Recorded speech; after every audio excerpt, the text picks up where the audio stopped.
We saw rats all around here, needles all around, feces right here. No one wants to live in these conditions.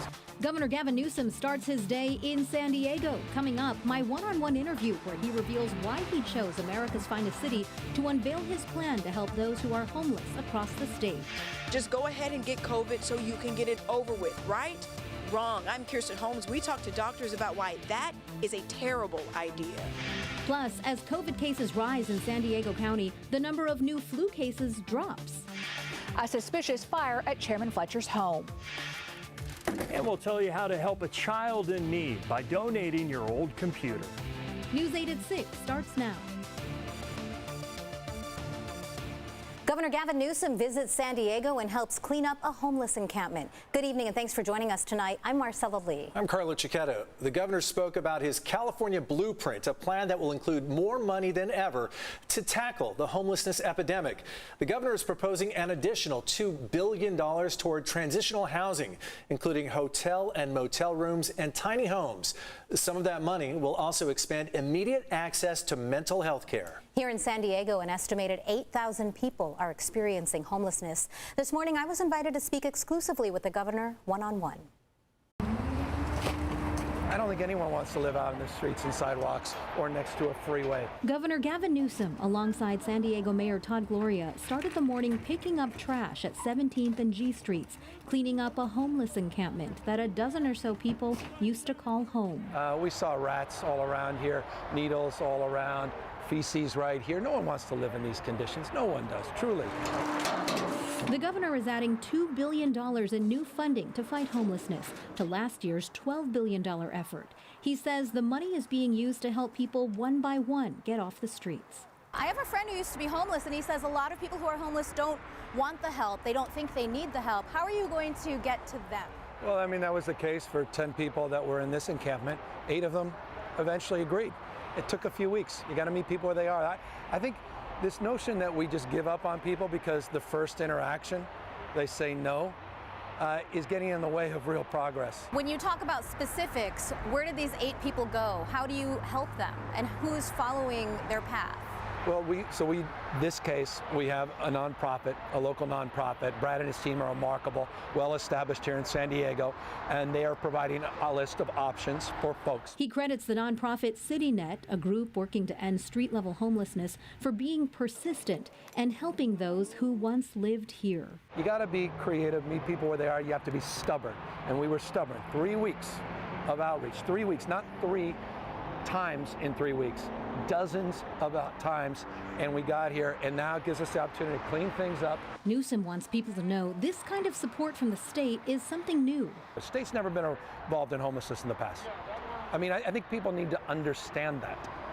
And as a former mayor, I deeply understand it. Because when I was mayor, we were on our own. It was the cities and the counties. The state didn't invest. He recognizes the pandemic has made things worse, but says state funding for short-term hotel stays has helped bridge the gap. In just 12 months, we got 58,000 people off the streets because of our expansion of this hotel program. Do you know how many of those in San Diego? The mayor will be previewing that tonight, and I don't want to share it. Tackling affordable housing in general, Newsom says he has a new housing accountability unit in place, overseeing cities and counties. Because the biggest impediment on housing, I think it's the lack of desire for us in our own backyards to see more housing constructed.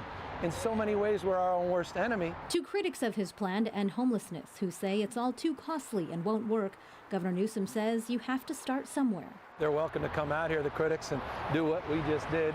As long as I'm here, you're going to see a lot more of this. We're just winding up. Boy, you ain't seen nothing yet. Unprecedented investment, multi-year, and I'll hold folks accountable. That's why I was out here cleaning things up myself.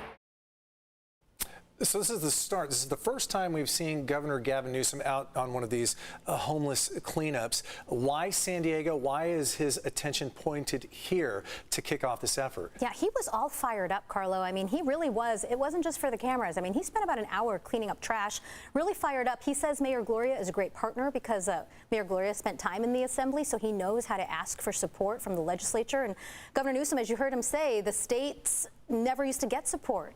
Or never used to give support to the cities and counties, and he says he's here now to invest $14 billion to help with this problem. Yeah, very big problem that's going to need a big solution, one with many levels. Yes.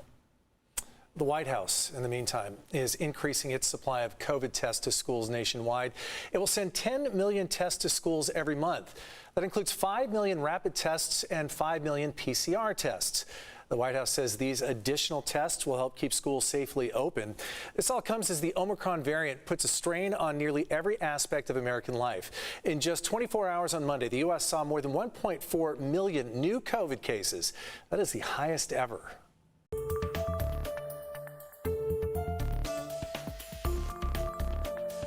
Get Omicron and just get it over with. That's a sentiment that some people have been sharing since the Omicron surge started to overwhelm society. But a doctor CBS 8's Kirsten Holmes talked to today says that is a terrible idea. She joins us live with details. Kirsten? Yeah, Marcella, Carlo, a terrible idea indeed. We're at Scripps Mercy in Hillcrest, where doctors, nurses, anyone around here and any other hospital all across the county, they all agree they want everyone to do their best to stay safe. Although Omicron seems to be a little bit milder, they say this is still a dangerous and deadly virus.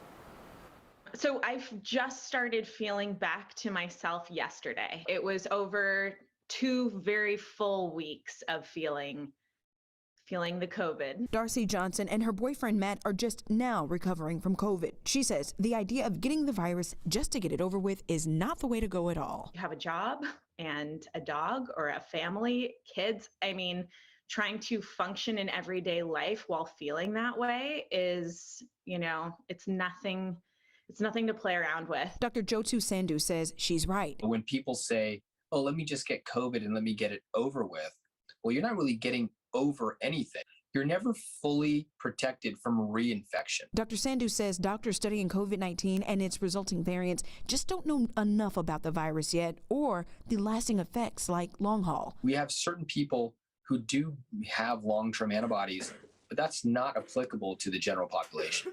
They only mounted about a 2 or 3 week antibody response versus the people who had a tube down their throat in the ICU mounted a 4 or 5 month antibody response. And when it comes to testing, Dr. Sandhu says the PCR test is better than the at-home antigen tests. You'll have a negative antigen test, but you still have COVID, and to your point, you'll be spreading it around, either asymptomatically or with mild symptoms. Plus, if you get COVID, it's not just about you. You could be hurting those around you.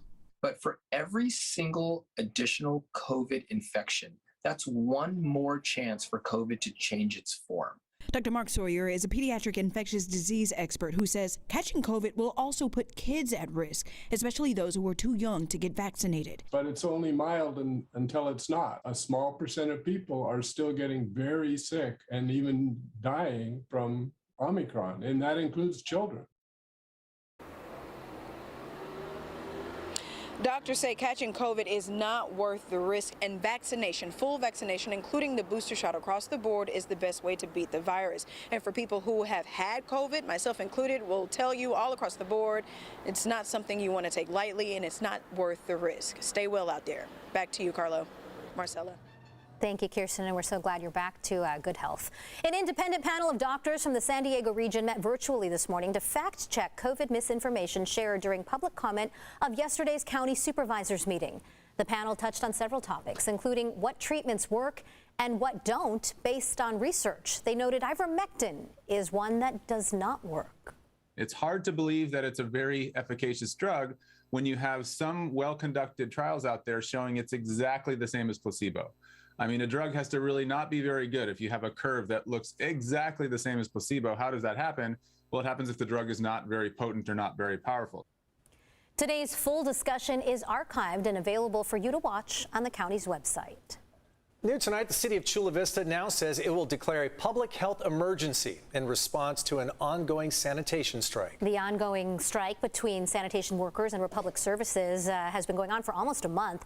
That announcement, though, came out just a short time ago because trash has been piling up since that strike started. People on both sides of the strike debate made their voices heard at last night's Chula Vista City Council meeting.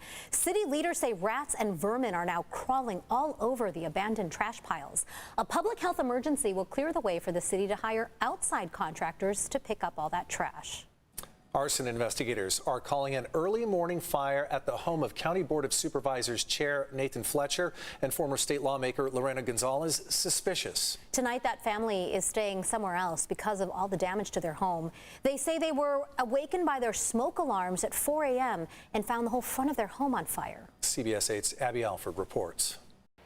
We're outside Chairman Fletcher and Lorena Gonzalez's home, where you can see the front of the door has been torched. Investigators believe this is suspicious. Hours after San Diego County Board Chairman Fletcher and former Assemblywoman Lorena Gonzalez's home caught fire in City Heights, investigators were still out questioning the couple and neighbors. Around 4:17, smoke alarm went off. Came out of the bedroom and could immediately see the whole front of the house was engulfed with flames. So we got our family out. San Diego police say the fire started in a trash can outside the house and spread to the exterior of the home, causing an estimated $36,000 in damages. It's under investigation due to kind of being suspicious in nature. We're not going to comment on that. Fletcher, who was unanimously re-elected to chairman on Tuesday, has faced heat from San Diegans during the pandemic, and not everyone agrees with his Democratic politics. A source within the county can confirm Fletcher has received death threats in the past.